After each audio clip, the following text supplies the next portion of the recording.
समयले मेरो काटिसकेको छ। चितवन जिल्ला अदालतका न्यायाधीश मान्य हेमन्त राजज्यूलाई आफ्नो प्रस्तुति प्रस्तुत गरिदिनुमा म अनुरोध गर्छु।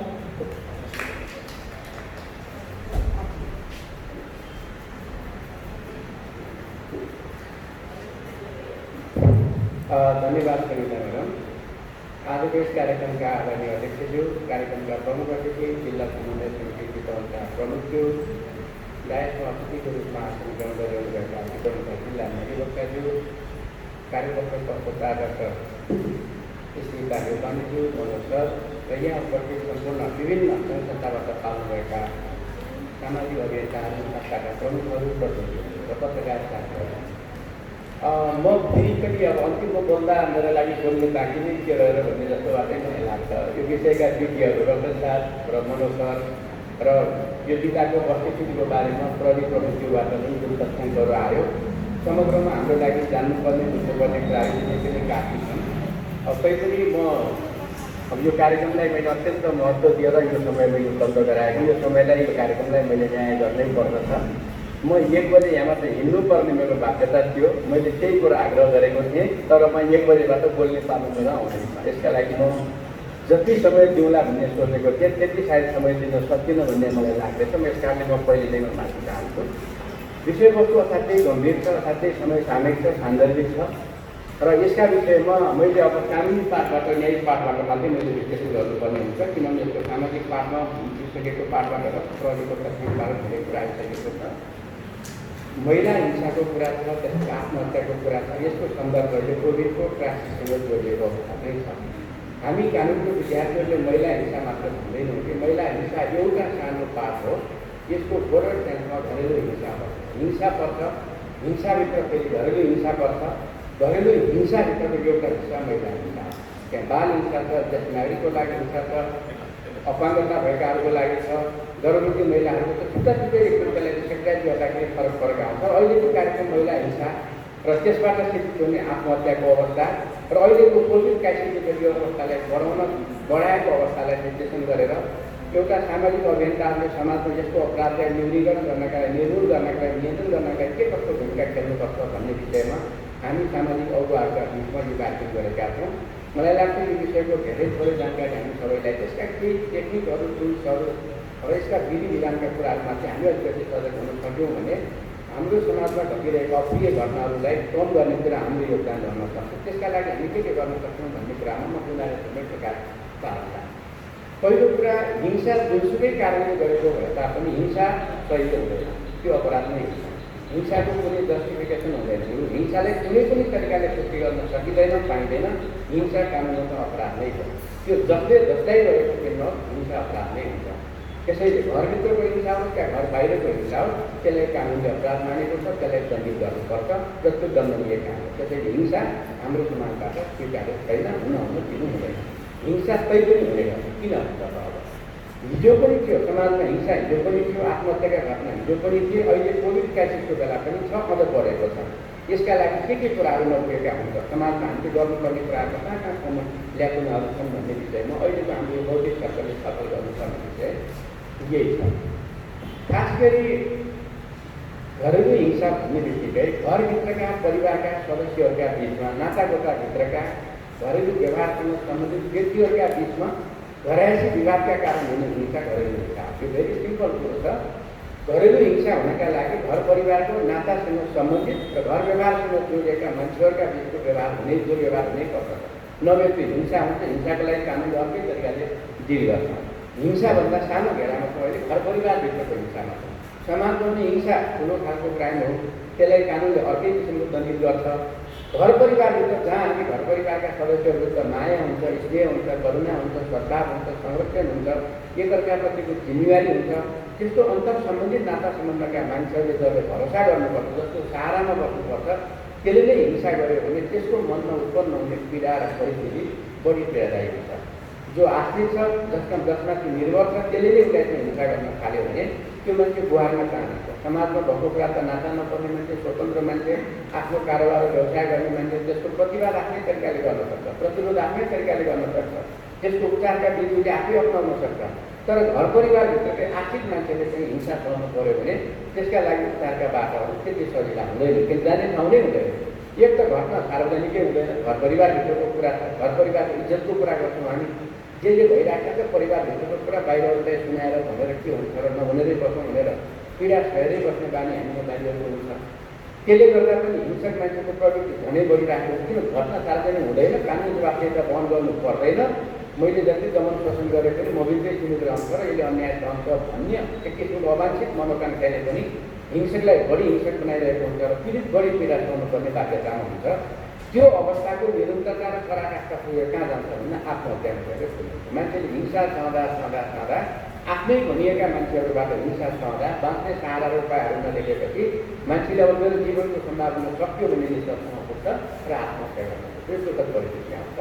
यो घटनाहरूले पछिल्लो समय महिलाहरूमा, बालबालिकाहरूमा, ज्येष्ठ नागरिकहरूमा, अपाङ्गता भएका व्यक्तिहरूमा, गर्भवती महिलाहरूमा र घरेलु सहयोगीको रूपमा राखिएका कामदारहरूमा यो घटना धेरै देखिएको। यसकारण यो गम्भीर छ कि आश्रितले आश्रितमा सहारा दिनुपर्ने मान्छेले आफूमा आश्रित हुने मान्छेमा दुर्व्यवहार गरिरहेको हुन्छ। त्यसैले त्यसका लागि उपचार त्यति सजिलो छैन र सामाजिक अभियन्ताको भूमिका यहाँनिर बढी के छ भन्दा कसैको घरभित्रको कुरा हो, घर परिवारका मान्छेदेखि बाहेक बाहिरकालाई सरकार हुँदैन भनेर हामी सम्झिने जुन प्रवृत्ति चाहिन्छ। लोग्ने साथी झगडा गरिरहेका छन्, बिचको झगडा किन बिचमा परिराख्नु भनेर हामी बाटो काटेर हुन्छौँ। त्यसले गर्दा हिंसा गर्ने श्रीमानलाई श्रीमतीमाथि दमन गर्ने अरू प्रोत्साहन गरिरहेको हुनुपर्छ। छोराछोरीमाथि त्यस्तै किसिमको कुरा, बुहारीमाथि त्यस्तै होला, आफ्नो घरमा काम गर्न राखेका सहयोगीप्रति त्यस्तै होला। त्यसैले घरेलु हिंसामा कुनै घर परिवारको व्यक्तिभित्रको सीमित घटना होइन, यो सार्वजनिक विषय हो। कानुनले त्यसलाई सरकारी मुद्दा मान्दछ, फौजदारी मुद्दा मान्दछ। जो कोहीले पनि प्रहरीलाई इन्फर्म गर्यो भने मुद्दाको सुरुवात हुन्छ र छानबिन हुन्छ। र यस्तो व्यापकता र यस्तो सहजताका लागि त अब कानुनले कतिसम्म व्यवस्था गरेको छ भन्दा अरूको लागि जिल्ला प्रहरी कार्यालयमै जानुपर्छ। यसमा जिल्ला प्रहरी कार्यालयमा नगइकन स्थानीय तह, स्थानीय वडामा कसैले पनि सूचना गरिदिए पनि हुन्छ, महिला आयोगमा सूचना गरिदिए पनि हुन्छ, महिला बालबालिकाको क्षेत्रमा काम गर्ने संस्थाहरूमा सूचना गरिदिए पनि हुन्छ, प्रहरीमा गए पनि हुन्छ, प्रशासनमा गए पनि हुन्छ, अदालतमा गए पनि हुन्छ। जहाँ गए पनि घरेलु हिंसाको मुद्दा सजिलो तरिकाले फोन गर्दै पनि हुन्छ, टिपाइदिए पनि हुन्छ, भनिदिए पनि पुग्छ, लेखेर दिए पनि हुन्छ। त्यति सजिलोसँग मुद्दा दर्ता गर्ने कानुनले फराकिलो व्यवस्था गरिदिएको छ। त्यसले गर्दा त्यो दायित्व जिम्मेवारी भएका मान्छेले पनि लेखेरै ल्याउनुपर्छ, ढाँचामै हुनुपर्छ, एकदम पुरा प्रक्रिया प्रयोग हुनुपर्छ भन्न पाइँदैन। सूचना आएको छ फोनबाट भने पनि नोट डाउन गर्नुपर्छ र केसको फरवार्ड गर्नुपर्छ। र यसका लागि अरूभन्दा किन भिन्न छ भन्दा घर परिवारभित्रको घटना त हो, यही एउटा घटनाबाट सम्बन्धलाई सुन्याउनु त सकिँदैन। श्रीमान श्रीमतीका बिचको झगडा, बाबु छोरा बिचको झगडा, बाबु छोरी बिचको झगडा, सासू बुहारी बिचको झगडा र काम गर्ने सहयोगीसँग गरेको केही किसिमको व्यवहारलाई एउटै घटनाबाट हामीले वार्की पार गरिदियौँ भने घर व्यवहार पनि चल्दैन। त्यसले गर्दा घरेलु हिंसाका मुद्दाहरूमा ती जो निकायले जुन सुन्न पाउँछन् ती निकायहरूले सबैभन्दा पहिले मेलमिलापको प्रयास गर्नुपर्छ भन्ने कानुन व्यवस्था पनि छ। हिंसा त भयो, अब हिंसा नहोस् भन्नका लागि सम्झाउँदै बुझाउँदै हिंसाको वातावरणबाट विमुख राख्दै हिंसक र हिंसा सहने व्यक्ति दुवैलाई मनोबल बढाउँदै उपचारका विधिहरू बताउँदै मेलमिलापको अधिकतम प्रयास गर्नुपर्छ। पहिलो कर्तव्य के हो? 30 दिनभित्र मेलमिलापको प्रयास गर्दा पनि मिलेर बस्न सकेनन् भने त्यसको 15 दिनभित्र कारवाहीका लागि जिल्ला अदालतमा लेखेर पठाउनुपर्छ। त्यसपछि बल्ल अदालतले सजाय दिने कुरा अगाडि चाहिँ गर्न सकिन्छ। 15 दिनपछि जसले पनि अदालतमा पठाइदिन सक्छ र अदालतमा गइसकेपछि हिंसा गरेको र फेरि सुत्रिने र सच्चिने मेलमिलापको प्रयासमा पनि सहभागी नभएको अवस्थामा हिंसा गर्ने मान्छेलाई 3000 रुपियाँदेखि 25,000 रुपियाँसम्म जरिवाना र 6 महिनासम्म कैद त्यहाँ दुवै गर्न सक्ने कानुन व्यवस्था चाहिँ छ। हामी गरिआएका छौँ, गर्छौँ। पहिलोपटक सकिन्छ, रियलाइज गर्छ, मिलेर बस्छ र फेरि हिंसा गर्दैन, त्यही किसिमको वातावरण हुन्छ त उसको प्रवृत्तिमा सुधार आउँदैन भने कानुनले गरेको अधिकतम सजाय 6 महिना कैद हुन्छ, 25,000 रुपियाँसम्म जरिवाना हुन्छ या दुवै हुन सक्छ। एकपटक सजाय पाइसकेपछि फेरि त्यही व्यक्तिले त्यही घटना दोहोऱ्यायो भने त्यसलाई पहिलेको फेरि दोब्बर थपेर कैद सजाय हुन्छ। 6 महिनाको 12 महिना हुन्छ, 25,000 50,000 हुन्छ। हामी त्यसलाई थप्दै कैद र जरिवाना गर्दै जान्छौँ। यही हिंसा कुनै सार्वजनिक जवाबदेहीको पदमा बसेको मान्छेले, सरकारी अधिकारीले, कुनै जिम्मेवार अधिकारीले घरेलु हिंसाको घटना घट्यो भने अरू साधारण मान्छेलाई जति सजाय हुन्छ त्यसमा 10% थपेर हामी त्यस्तो पदाधिकारीले कैद सजाय गर्छौँ। र एकपटक अदालतले दिएको आदेशको अवज्ञा गर्ने र अवहेलना गर्ने मान्छेलाई फेरि 4 महिना छुट्टै कैद गर्न सक्ने र 5,000 रुपियाँ जरिवाना गर्न सक्ने फेरि छुट्टै कानुन व्यवस्था पनि रहेको छ। र यसको लागि 90 दिनभित्र घटना भएको मितिले 90 दिनभित्र उजुरी गरिसक्नुपर्ने कानुनी व्यवस्था चाहिँ छ। र यसको अदालतमा सुनाइ हुँदाखेरि बन्द इजलासबाट सुनाइ हुन्छ, अरू मान्छेको उपस्थिति वर्जित गरिन्छ, सम्बन्धित व्यक्ति र उसले रुचाएका परिवारका व्यक्ति उसको अनुमतिले राखेका व्यक्ति बाहेक अरूलाई प्रवेश निषेध गरेर अदालतको सुनवाई प्रक्रिया रहन्छ। यो भयो घरेलु हिंसा सम्बन्धी कानुनी व्यवस्थाको। मैले अघि नै निवेदन गरेँ, हिंसा महिलालाई मात्रै होइन, बालबालिकालाई हुन्छ, एकल महिलालाई हुन्छ, वृद्ध वृद्धाहरूलाई हुन्छ, जो जसमा आश्रित छ आश्रितहरूलाई जसले सहारा दिइरहेको छ त्यसले त्यसलाई हिंसा गरेको अवस्थामा यो कानुन आकर्षित हुन्छ। खास गरी अहिले प्रायः हामी सबै सहरीहरूको घरमा एउटा काम गर्ने सहरी राखेकै हुन्छौँ। त्यो गरिबीको कारणले, पिछडिएको कारणले अथवा कुनै कमजोर नाता सम्बन्धको कारणले पनि केही समय आश्रयको लागि घरमा भन्न त पढाइदिन्छु भनेर ल्याउने, ल्याइसकेपछि नपढाउने, दिनभरि घरमै काम गराउने र उसको शिक्षण अवस्था वातावरणबाट वञ्चित गर्ने गरेको देखिन्छ। हिंसा भन्नाले शारीरिक हिंसा मात्रै होइन, मानसिक हिंसा पनि हो, शारीरिक पनि हो, त्यसको मनोवैज्ञानिक पनि हो, यौनिक हिंसा पनि हो र आर्थिक वञ्चितीकरणको पनि हिंसा हो र भर्बल एब्युज गर्ने कुरा पनि हो। त्यसलाई अपशब्द बोल्नु, दुरुपयोग गर्नु, जतिखेर पनि उसको आत्मसम्मानलाई चोट पुग्ने तरिकाले बोल्नु र उसको अस्तित्व, उसको आत्मसम्मानलाई स्वीकारै नगर्नु, जतिखेर पनि हप्काएको छ हप्काएको, टोकेको छ, उसको जीवन दर्शन अस्तित्वले इन्कार गरे यस्तो पनि के गरे, यस्तो पनि गरे, यदि आउँदैन बुझी आउँदैन, शारीरिक रूपमा व्यथित गर्ने कुरा पनि त्यो हिंसा नै, त्यसलाई भर्बल एब्युज हुन्छ। त्यसबाट बिटिङ वुमेन र ब्याटर्ड वुमेनका सिन्ड्रोमहरू त्यही हुन्छ। सुरुमा हिंसा छँदाखेरि मान्छेले त्यसलाई सहज रूपमा यसलाई ग्रहण गर्ला, तर लामो समयसम्म हिंसाका श्रृङ्खलाहरू अगाडि बढ्यो भने त्यो ब्याटर्ड वुमेन सिन्ड्रोमले गर्दा मान्छे चाहिँ टोलाउने, उसको स्मरण शक्ति हराउने, समूहमा जान मन नपराउने, एकान्त बस्न खोज्ने र उसले जिन्दगीप्रति निराश हुने, हताश हुने र अन्तमा गएर आत्महत्याको बाटो रोज्ने त्यो अवस्था आउँछ। त्यसैले अन्तिम अवस्थामा मान्छेले हिंसाको कारणले र हिंसाको निरन्तरताले गर्दा मेरा बाँच्ने जीवनका सबै सम्भावनाहरू सकेमा बाँच्नुको कुनै अर्थ छैन, म व्यर्थ छ बाँच्नु, म मर्नुपर्छ भनेर उसले मृत्युवरण गऱ्यो भने त्यसलाई हामी आत्महत्या भन्छौँ। आत्महत्या 1-2 वर्ष पहिले कानुनमा अपराध थिएन, त्यो आफैले सक्ने कुरालाई कानुनले अपराध मान्दैनथ्यो। त्यसैको आत्मा अपराधीहरूले धेरै जस्तो दुरुपयोग गरे। आत्महत्या अपराध हुँदैन, सजाय पाउनु पर्दैन भने आत्महत्यालाई जति दुष्कृति गरे पनि आफू त केही हुँदैन भन्ने छ। यो घटना समात्नु पर्यो। पूर्वी तराईमा हेरौँ, गाईजोको कारणले गर्दा धेरै महिलाहरूले आत्मदाह गर्नु पर्यो, आफ्नो शरीरमा आफै आगो लगाएर आफ्नो शरीर सक्नु पर्यो, नदीमा आम फाल्नु पर्यो, झुन्डिएर मर्नु पर्यो।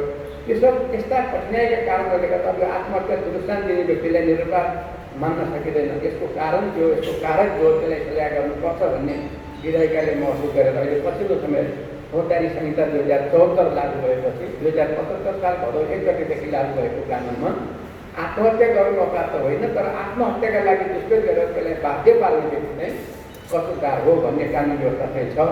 त्यसरी दुष्प्रेरित गर्ने मान्छे एबेटमेन्ट अफ सुसाइड भन्छ, त्यस्तो दुरुस्तान गर्ने व्यक्तिलाई अहिलेको कानुनले 5 वर्षसम्म कैद र 50,000 रुपियाँसम्म जरिवाना वा दुवै हुने कानुन व्यवस्था चाहिँ छ।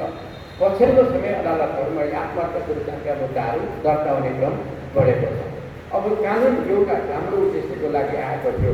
समाजका नागरिकहरूका बिचमा स्वस्थ सम्बन्ध हुनुपर्छ, प्रत्येकले आत्मसम्मानका साथ बाँच्नु पाउनुपर्छ, हिंसा रहित समाजको सिर्जना गर्नुपर्छ र मान्छेले बिना कारण आफैलाई मृत्युको वरण गर्ने अवस्थामा पुर्याउनु हुँदैन भन्ने असल उद्देश्यका साथ आएको थियो।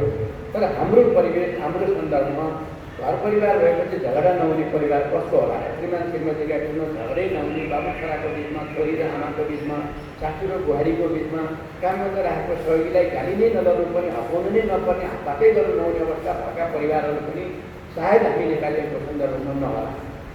यो सम्पन्नता मात्रैले सबै कुरा ठिक हुँदो रहेछ। हामी अमेरिकन सोसाइटीले हरेक कुराले उदाहरण दिन्छौँ। अमेरिकनहरू सम्पन्न छन्, सक्षम छन्, इन्डिपेन्डेन्ट छन् भन्छौँ, तर आत्महत्याको दर अमेरिकामा पनि छ। अनि त्यसमा पनि अमेरिकन आर्मीहरूमा पनि यति धेरै सोसाइटल केसहरू छ। संसारका सबै आर्मीभन्दा बढी सोसाइटल केस अमेरिकन आर्मीभित्र छ। कि अमेरिकन आर्मीलाई सुविधा कम होला र तिनीहरूलाई पैसाले नपुगेको होला र सुविधाले नपुगेको होला, तिनको जिन्दगीमा केही शान्त प्रकारमा कमी होला र पक्कै नहोला। तैपनि अब उनीहरूको मनोवैज्ञानिक पक्ष के छ त्यहाँ? अब तिनीहरूले चाहिँ आत्महत्या गरेको गरेछन्। अमेरिकन सरकार आर्मीभित्रको सोसाइटल केसलाई न्युरिका रिडक्सन गर्नका उचित के छ? त्यो ह्याप्पिनेस अफ इन्डेक्स धेरै हाई भएको, नम्बर 1 भएको विश्वको देश फिनल्यान्डमा पनि त्यो आत्महत्या घटना त्यहाँ घटेको, त्यहाँको सरकार पनि के छ? त्यो ह्याप्पिनेस इन्डेक्स धेरै हाई छ, पर क्यापिटा इन्कम धेरै हाई छ, सोसाइटीका धेरै अज्ञानहरू ह्याप्पी छन् भन्ने कुरा सरकारी तथ्याङ्कले बताउँछ। अरू सबै क्राइम रेटहरू सबै ढिलो छ, तर आत्महत्या त्यहाँ पनि भइरहेको छ। त्यसले गर्दा देशको सम्पन्नतासँग मात्रै पनि आत्महत्याको कुरो जोडिँदो रहेन। यो दक्षिण एसियाका मुलुकहरूमा भुटान आत्महत्याको कम रेसियो भएको देश छ। हामी भुटानलाई जहिले पनि अलिकति कमजोर राष्ट्रको रूपमा उदाहरण दिने गर्छौँ। भुटानमा त्यस्तो, तर भुटान होइन यो मामलामा धेरै राम्रो छ। दक्षिण एसियामा भुटानमा आत्महत्याको दर धेरै कम छ। बुद्धिस्टहरू ह्याप्पी छन् र तिनीहरूमा ह्याप्पिनेसको मात्रा अरू देशको भन्दा बढी छ भन्ने हिसाबले यो सोसाइटल केसमा अलिकति कम भएको।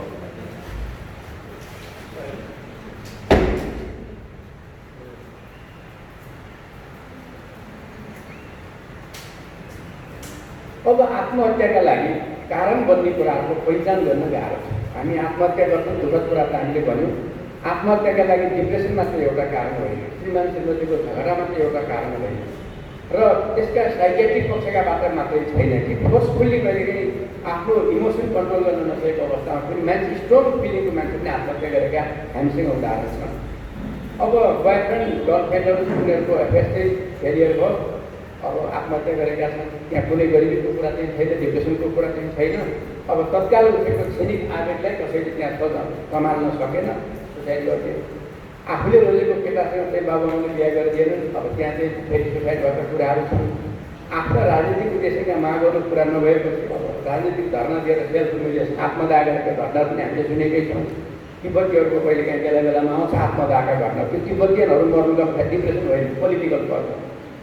त्यो सेन्स अफ माइन्ड कुनै बेला एकपल्ट मान्छेले गुमाउँछ। एउटा अब डाक्टर साहबको अगाडि मैले रिसर्च गरेर के कुरा गर्नु छ र भनिन्छ हरेक मान्छे 24 घन्टामा एकपटक 1 मिनट 3 सेकेन्ड हुन्छ। पागल हरेक मान्छेहरू। हजुर हामी सबै मस्के गुणहरू छ। जस्तो नबताएर भनौँ, ढोका लगाएर सुतेको कुरा एकछिनपछि चिकुन लगाएँ कि लगाएन भन्ने कुरा मलाई कन्फ्युज हुन्छ। लगाउनु त मैले नै लगाएको छु, तर आफैलाई विश्वास हुँदैन। एकछिनपछि फेरि गएर चाहिँ गर्दा सुकुन त लगाएकै छ। त्यो मान्छेको सेन्स एकछिन गुम्सक्यो। अब घरदेखि बाहिर त घरमा ताला लगाएर गएको छ, अलिक पर गयो पनि ढोकामा ताला लगायो कि लगाएन बिर्सेको, फेरि गएर फर्केर ढोकामा ताला लगाएको नलगाएको हेर्छ मान्छे।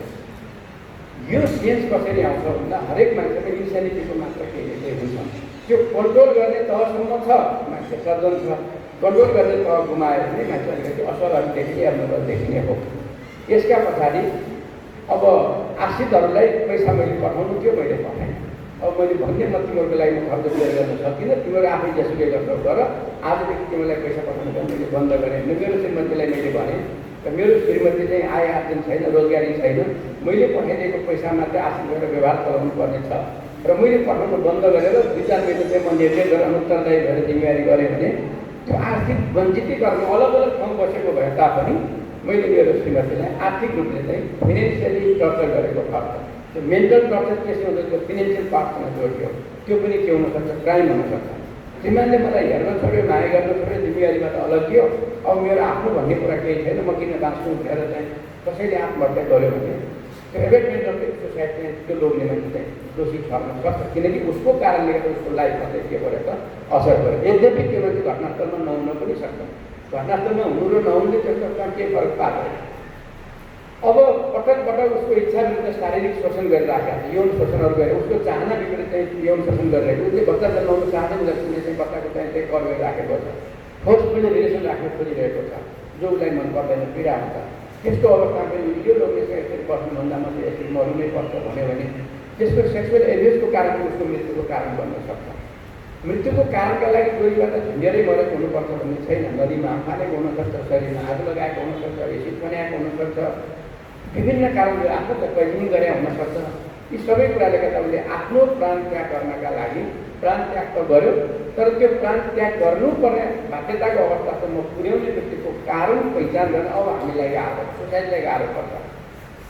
अब त अहिले यस्तो प्रश्न छ, यस्तो देखिरहेको छ प्रमुखज्यू, छोरी उसको विवाहित घरमा केही कारणले झुन्डिएर मऱ्यो भने त्यो परिवारका सबैले दुःख पाए, माइतीले हालिदिन्छ जाने। मेरो छोरीलाई ज्वाइँले दुःख दिन्थ्यो, सासूराले पनि दुःख दिन्थ्यो, पटक पटक माइती माएर हुने गरेको थियो, घरको पीडा सुनाउने गरेको थियो।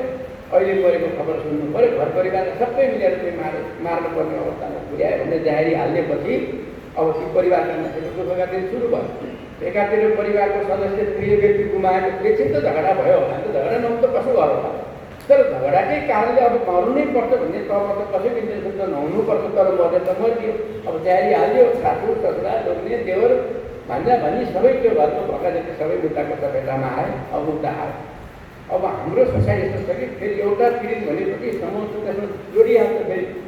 अब त्यहाँ कानुनको निकायले अविश्वास गर्ने, घटनाले अतिरञ्जित गर्ने हाम्रो त प्रवृत्ति नै छ। अब नारा सुरु हुन्छ, जुलुस सुरु हुन्छ, पुरा एकदम हुँदैन भइहाल्छ। अब निर्दोष मान्छेको पीडा चाहिँ सुनिदिने कोही पनि हुँदैन, सिवाय न्याय। न्यायाधीशको कठघरामा उभिएर बयान गर्ने मान्छेको पक्षमा सुनिदिने मान्छे यो देशमा अरू कोही हुन्छ भने त्यतिखेर सिर्फ न्यायाधीश हुन्छ। बाहिरको मान्छेले त भिड मात्रै तयार गर्छ, दबाब मात्रै दिनुपर्छ। पुलिसले खबरदार छोड्ला हुन्छ, अदालतले खबरदार छोड्ला हुन्छ। मान्छे मर्या त हो नि त, कसरी मर्या? झगडा मात्रै हुनु कारणले चाहिँ मर्नुपर्ने तहसम्म पुग्या हो कि त्यो झगडाको कारण मरोस् भन्ने त्यो त त्यो हो नि हेर्नुपर्ने कुरा। अब त मरे पनि हुन्छ भनेर कसैले मायाको पनि त भन्यो, यति पनि गर्न सक्छ, किन बाँचेको छ? बेकार छ। पहिलेकै बाबुले छोराछोरीले भन्ने त हाम्रो सोसाइटी कल्चरै हो नि। यति पनि सक्छ दुनियाँका छोराछोरी कहाँ डक्टर पढिसके, एमबिबिएस पढिसके, त चाहिँ अहिले एसएससीमा बुझिराखेको छ, किन बाँचेको छ भन्दाखेरि त्यो के बाबुआमाको भनाइ कि त्यो छोरो मरिहाल्छ भन्ने हो, पक्कै पनि होइन। राति कुनै कामले फर्केर आएको छोरीलाई बाबुआमाले सुरक्षाको चिन्ताले राति त्यो गर्न सकिन भनेर भन्यो भने त्यही रहेछ छोरी झुन्डेर मऱ्यो भने त्यो बाबुआमाको के आशय कि छोरी मरोस् नै गति हुन्छ त। जसलाई धेरै माया गरेको छ, बाहिर कुनै कतै घटना घटिहाल्ला, राति नहिन बाबु भनेर उसको सुरक्षाको पाठमा चिन्ता गरेर चिन्ता व्यक्त गरिरहेको छ र सावधान गर्न खोजिरहेको छ। अब बुझाइमा फरक हो, जेनेरेसन त फेरि हाम्रो अन्तरै छ, पुस्तान्तरण त छ। हामी पुरानो पुस्ताका मान्छेहरू के भन्छौँ, बढी हामी डोमिनेन्ट देख्छौँ, हामी बढी अलिकति भैगमबारी, यसो नगर, त्यसो नगर, यसो जानु, त्यसो जानु, हामी जहिले पनि निषेधका कुरा गर्छौँ। अहिलेको जेनेरेसन स्वतन्त्रता हुनुहुन्छ, किन नगर, राति घुम्न किन नपाउनु, राति चोरी गर्न पो पाएन, डकैती गर्न पो पाएन, अर्का घर झालेर खोल्न पो पाइएन, बाटोमा हिँड्नु पनि नपाइनु। त्यो जेनेरेसनको कुरा त ठिकै हो। युवा पुस्ताले हामीले उनको साइकोलोजी हामीले बुझेका छैन। हामी हाम्रो पाराले जिन्दगी बुझ्छौँ, उनीहरूले आफ्नो पाराले जिन्दगी बुझ्छन्। जिन्दगीका बुझाइमा केही भ्रमहरू हुन्छ, त्यो भ्रमको बिचमा द्वन्द्व हुन्छ परिवारभित्र, अनि यही हुन्छ क्षणिक रिस हुन्छ। विद्यार्थी रिसको आवेशमा के भन्छ, टोलेट गर्न सक्ने सामर्थ्य भएको मान्छेले सिचुएसनलाई कन्ट्रोल गर्छ, इमोसनल मान्छेले गएर झुन्डिदिन्छ, बिसाइदिन्छ, मरिहाल्छ। त्यसले बाँकीले बाहुदुलोका कुराहरू समस्या हुन्छ। यो अवस्थाबाट हाम्रो भूमिका के छ भन्दा घटनाहरू नगर्नुन् भन्नका लागि समाजमा हामीले चेतनाका कार्यक्रमहरू गराउन हाम्रो भूमिका प्रमुख छ। जस्तो हिंसाका लागि वातावरण तयार नगर्ने, रक्सी नखाने, दागोसन नखाने, नैतिक शिक्षा पढ्ने, परिवारका प्रति जिम्मेवारी बोध गर्ने, जति सकिन्छ आफ्नो जिन्दगी उडाएर त्यसैमा खुसी हुने। सबैको जिन्दगी एउटै स्तरको हुन्छ र कार्यालय शैलीले महिनाको 20,000 तलब खान्छ, 4जनाको परिवार पालेकै छ, 2 लाख 3 लाखको तलब खाने मान्छेको जिन्दगी पनि त्यही किसिमले चलेको छ। उसलाई पनि अभाव पुगेको कलै छ र पुगेकै त छैन। तर जिन्दगी जिउने कला त आफ्नो हो नि, आवश्यकता त आफ्नो नि, दायरा त आफ्नो नि। कति शरीर फैलाउने भनेको त आफ्नो च्यादरको लम्बाइसँग जोड्नु पऱ्यो नि। च्यादरको लम्बाइ च्यादर खुट्टा पसारमा खोजेको त खुट्टा त बच्चाले टोक्छ त, बाहिर त जान्छ त। त्यसैले आम्दानीका कुरालाई परिवार सञ्चालन गर्ने कुराहरू आफ्नो दायराबाट सापेक्षतामै हामीले कोसिस गर्नुपर्छ। ह्याप्पी रहने, पोजिटिभ सोच्ने, आध्यात्मिक सोच्ने, अर्कालाई सहयोग गर्न पाए हुन्थ्यो भन्ने सोच्ने र गरिबी र अभावमा पनि बाँच्न सकिन्छ, फुल फुल्न सक्छ भन्ने खालका सोचहरू राखेर जीवनयापन गर्न सकियो भने मलाई लाग्छ नकारात्मक सोचले जीवनमा प्रवेश पाउँदैन। नकारात्मक सोच आउँछन्, हरेक मान्छेसँग एउटा क्रिमिनल माइन्ड हुन्छ। हरेक मान्छेले अरूको राम्रो देखाउने लोभिन्छ, हामीले मैले प्रयोग गर्न पाएँ हुन्थ्यो भन्ने लाग्छ। त्यो जतिसुकै शब्दले आदर्श त्यो प्रवचन दिने प्रवचकहरू जो आध्यात्मिक गुरुहरू हुनुहुन्छ, उहाँहरूको निजी जिन्दगी हेऱ्यो भने पनि उहाँहरूमा पनि त्यो पाप धर्मका कुरा नभएको होइन, तर कन्ट्रोल गर्न सक्ने तहसम्म विवेकको त्यो विकास गरेको हुन्छ। त्यो विवेकको विकास गर्ने तहमा हामीले नारीलाई घर समाजलाई पुर्याउनका लागि हजुरहरूको हामी सबैको दायित्व चाहिँ छ। अब यसका लागि हामीले घर परिवारका मान्छेहरूलाई अप्ठ्यारो छ त के गर्छ, अप्ठ्यारोकै बिचमा हाँसेर बाँच्छौँ। कोभिड छ त कति रहला, 6 महिना रहला, 1 वर्ष रहला, त्यसपछि त सकेला त। समाजमा सहयोग गरौँ, ऋण सामर्थ्य उधारो दिउँ, मान्छेलाई भोकै बस्ने अवस्था नगरौँ, सकेको सहयोग गरौँ, बाँचौँ र एकदम पुरा जिन्दगीलाई अलिकति क्राइसिस म्यानेजमेन्ट गरेर जाउँ, स्ट्रेस म्यानेजमेन्ट गर्ने, माइन्ड म्यानेजमेन्ट गर्ने कुराहरू हामीले एकअर्कालाई परामर्श दिन थाल्यौँ भने अप्ठ्यारोमा परेको मान्छेले एकछिन भए पनि राहतको सास गर्छ। हो त मभन्दा बढी दुःखी मान्छेको समाजमा अरू पनि छन् नि, तिनीहरू त बाँचेकै म किन बाँच्न नहुने? म त 1 छाको मात्रै भोग्छु, मान्छे त 3 छाकदेखि भोकै बसिराखेको छ नि। त्यसैले मलाई पनि बेलुकाको कुनै व्यवस्था त हुन सक्ला त, कोही छिमेकी सहयोग त आउला त भन्ने खालको सोच राख्ने खालको मानसिकताको विकास गर्ने गरी हामीले सामाजिक चेतनाहरू बढायौँ भने घर परिवारका मान्छेहरू, नातागोताका मान्छेहरू, इष्टमित्रहरूका प्रति सानातिना कुरालाई लिएर बवाल गर्नुहुन्न, बगोदर मचाउनुहुन्न, प्रेम र सद्भाव सधैँ कायम राख्नुपर्छ भन्ने खालका कुराहरूबाट हामीले प्रशिक्षित गर्न सक्यौँ भने हिंसाका घटनाहरू रोकिन सक्छौँ। हिंसाका घटनाहरू न्यून भयो भने त्योसँग जोडिएको आत्महत्याको घटना पनि त्यसपछि रोकिन सक्छ। आत्महत्याको घटना भनेको त्यो इन्सानिटी मात्रै होइन, डिप्रेसन मात्रै होइन, कुनै आर्थिक अभाव र कुनै शारीरिक तर्कको कारणले मात्रै होइन। स्टेट अफ माइन्डलाई एकैछिन हामीले डाइभर्ट गर्न सक्यौँ भने यो मनस्थिति एकैछिनमा बदलिन्छ। एकैछिनमा खराब सोच एकैछिनमा राम्रो सोच, खराब सोचेको अवस्थालाई लामो समयसम्म रहन नदिएर राम्रो अवस्थातिर डाइभर्ट गर्न सक्यौँ भने त्यसका लागि धेरै उपयोग हुन सक्छ। त्यसका लागि हामीले समाजमा योग केन्द्रहरू खोल्न सक्छौँ। योग गर्ने कलाले चाहिँ मान्छेको जीवनलाई चाहिँ सुखी बनाउँछ, सकारात्मक सोच्ने बनाउँछ, अपराधिक नैतिकबाट डाइभर्ट गर्छ र एकअर्काका प्रति नकारात्मक भावनाबाट न्यूनीकरण गर्छ। लामो सङ्कट गरेको बेला तनाव भएको बेला लामो सास फेर्दाखेरि पनि त्यो तनाव आफै किन हुन्छ, यो कुरोहरूले भन्ने गर्नुहुन्छ। जतिखेर तिमी तनावमा हुन्छौ, सङ्कटमा हुन्छौ र कुनै अप्ठ्यारो अवस्थाबाट तिमी गुज्रिरहेका हुन्छौ, त्यतिखेर तिमी अरू केही नगर, आँखा चिम्म गर, लामो सास गर, सक्छौ नजिकमा पानी छ भने पानी पिउ र आसन चेन्ज गरेर एकछिन घुमफिर गर। एकैछिनपछि तिम्रो खराब सोच तिमीबाट हरेर जान्छ, एकैछिन तिम्रो राम्रो कुरामा आइहाल्छ। त्यो मर्नुपर्ने अवस्थामा पुगेको माइन्डलाई पनि डाइभर्ट गर्न सक्ने खालको सिचुएसन आध्यात्मिक सोच ल्याउन सक्छ, योग कलाले ल्याउन सक्छ। हामी योगका केन्द्रहरू खोलौँ, गाउँमा योग शिविरहरू खोलौँ, घर परिवारका मान्छेहरूले आत्मीयताका कुरा भनौँ, सहयोगका कुराहरू भनौँ, सकारात्मक चिन्तनहरू गरौँ र घरेलु कामदारहरूका बारेमा बेला बेलामा 15 दिन 1 महिनामा टोल छात्रमा सम्वाद गरौँ। तपाईँ घरमा काम गर्ने मान्छेले हाम्रो समाजमा ल्याइदिनुहोस्, हामी सोध्छौँ त्यही कुरा, कहिले ल्याउनु भएको, कुन शर्तमा राख्नु भएको, पढाउनु भएको छ कि छैन, उसको बाबुआमा के छन्, भेट्न पाएका छन् कि छैन, पारिश्रमिक दिनु भएको छ कि छैन, यातना छ कि व्यवहार के गर्नु भएको छ कि, हामी त हेर्छौँ हाम्रो सामाजिक दायित्व हो। त्यसैले घरमा काम गर्ने मान्छेको लगत राखेर ती मान्छेले यसो महिना दिन 1 महिनामा गएर सुसु गरिदिने हो भने त्यो घरका मालिकहरूले पनि यसो त्रास त हुन्छ नि। समाजका मान्छे आउँछन्, समूहका मान्छे आउँछन्, सोध्छन् दुरुपयोग गरेको पाइए त भोलि अपराधमै सजाय पनि पाउनुपर्छ भन्ने खालको एउटा भय सिर्जना गर्न सक्यौँ भने मलाई लाग्छ काम गर्न राखेका सहयोगीहरूमाथि हुने गरेका दुर्व्यवहारका घटनाहरू कम हुनेछन्।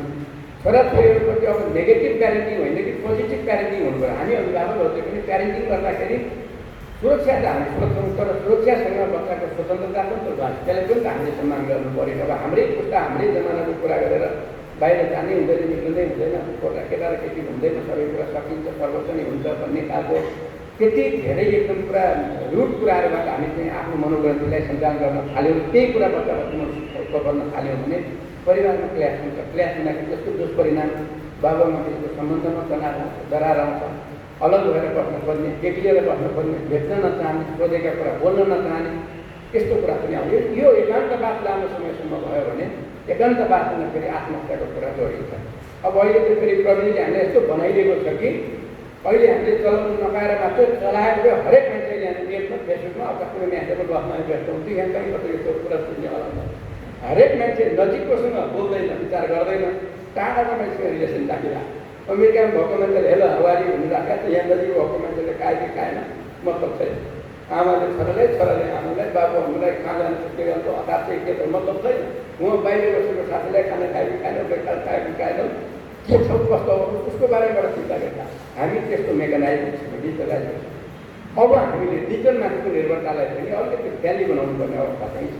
त्यसैले आत्मीयताका कुराहरू बढाउन सक्नु, सहयोगी भावना बढाउन खोज्नु, एकअर्काको निर्भरतालाई कम गर्नु पर्छ। परिवारका सदस्यहरू आत्मनिर्भर हुन थाले, रोजगारीमा जान थाले, उद्योगता चलाउन थाले र एकअर्कामाथिको आम्दानीमा आश्रित हुन कम हुन थाल्यो भने हिंसा पनि कम हुन्छ र हिंसासँग जोडिएको आत्महत्याको घटना पनि कम हुन्छ।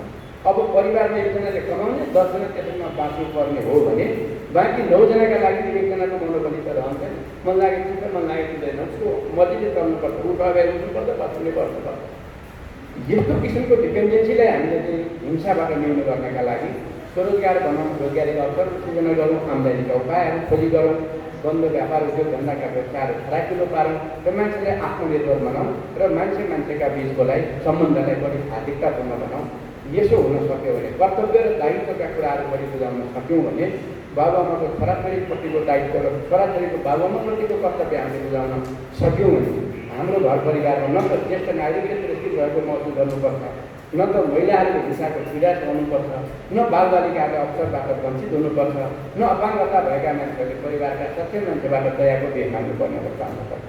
त्यसैले प्रत्येक मान्छे प्रत्येकको बर्डन होइन, भारी होइन, बोझ होइन, सहयोगी हो। उसको पनि परिवारमा त्यत्तिकै समन्वय छ, त्यत्तिकै सम्बन्ध छ, त्यत्तिकै महत्त्व छ भन्ने कुराको भावना जगाउन सक्यौँ भने मलाई लाग्छ हिंसा घट्छ र हिंसासँग जोडेको आत्महत्याको दर पनि घट्छ। आज बिहान मात्रै मैले गरेको एक कार्य हेर्दै थिएँ, यो वर्ष मात्रै नेपालमा 5970 जना मान्छेको आत्महत्याको घटना छ। चितवनमा मात्रै 113 जना रहेछ भने यो हाम्रो लागि सुखद समाचार होइन। एकजना मान्छे मात्रै पनि अकालमा मर्नु हामी सबैको लागि दुःखको विषय हो। त्यस्तो घटनाको न्यूनीकरण गर्नका लागि यौनजन्य हिंसा विरुद्धको साझा अभियानमा संलग्न मीना म्याडम, यहाँप्रति सम्पूर्ण धेरै जिम्मेवार व्यक्तित्वहरू हुनुहुन्छ। हाम्रो रोमा म्याडम, हाम्रो डुमा म्याडम, यहाँप्रति जति पनि सम्पूर्ण आदरणीय व्यक्तित्वहरू हुनुहुन्छ, संस्थात्मक नेतृत्व गर्नुहुन्छ, पत्रकार साथीहरू हुनुहुन्छ। हामी सबैको काममा गहन जिम्मेवारी छ। समाचार लेख्दाखेरि पनि हामी समाजलाई सुधार्ने अभियानका साथ उद्देश्यका साथ लेख्छौँ। हामीले देख्दै गर्दा हाम्रो उद्देश्य सकारात्मक सन्देश फैलाउनु, भयावह गर्ने, करार टेरर क्रिएट गर्ने होइन कि सोल्युसन दिने खालको एकदम म्यासेज दिने खालका समाचारहरू लेखौँ। घटना त हुन्छन्, घटना भएपछि कानुनी दायरामा ल्याइएका सजाय पाएका कुराहरूलाई पनि त्यत्तिकै एक्सप्लोर गरौँ। समाजका मान्छेले यो पनि जान्नु कि अपराध गर्ने मान्छे कानुनबाट दण्डित हुन्छ, कहिले पनि छुटकारा पाउँदैन। ढिलो जाँदो सजाय त पाएका छन्। राज्य कमजोर छैन, कानुन कमजोर छैन, न्याय कमजोर छैन। नागरिकहरूमाथि कानुनले राज गरेको छ, उपचार र संरक्षण दिइरहेको छ भन्ने कुराको सकारात्मक सन्देश हामीले समाजलाई दिन सक्यौँ भने समाज स्वस्थ रहन सक्छ, अपराधका घटनाहरू कम हुन सक्छन् र ती अपराधका घटनाबाट हामीलाई दुःख लाग्ने अवस्था पनि बिस्तारै बिस्तारै कम हुँदै जानेछ। हजुरसँग छलफल गर्ने दिनभरि एकदमै कुरा लामो संवाद गर्ने सोच त थियो, तर मेरो राष्ट्रिय निकुञ्जमा 1 बजे पुग्नुपर्ने कार्यक्रम मैले अलिकति तय गरेको छु। मैले कहिले म पनि गरेको थिएँ। म त्यो समयभन्दा ढिलो भइसकेको छु, साथीहरूबाट पर्खिराख्नु भएको छ। अरू यो विषयसँग लगायत अरू न्याय र कानुनका विषयमा अरूका जुनसुकै जिज्ञासाहरू छन् भने कुनै दिन अदालतमा सम्पर्क गरेर टाइम लिएर हजुरहरू आइदिनु भयो भने हजुरहरूका कुनै पनि जिज्ञासाको बिचमा म विषयमा खुलेर हजुरसँग छलफल गर्न सम्वाद गर्न तयार छु। समय लिएर आइदिनु पर्ला। आज यसपछिका छोरी धर्म म अब सबैको नसक्ने एकदमै दुर्बलतापूर्वक असमर्था व्यक्त गर्दै मनुष्य र हाम्रो स्कुलका डक्टर नेपालीका संस्थाका प्रस्तुतिहरू सुन्ने अवसर मिल्यो। साथै त्यहाँ संस्थासँगै सुन्ने अवसर मिल्यो। अब समयको कारणले मैले धेरै कुरा भन्न बाँकी नै थियो, त्यो पनि भन्न पाएन। म अब कार्यक्रमको अध्यक्षज्यू र समन्वय प्रमुखसँग विनम्रतापूर्वक क्षमा याचना विदा माग्दै यो मन्तव्य सक्दै म त्यहाँबाट बाहिरिनु गर्न चाहन्छु। धन्यवाद।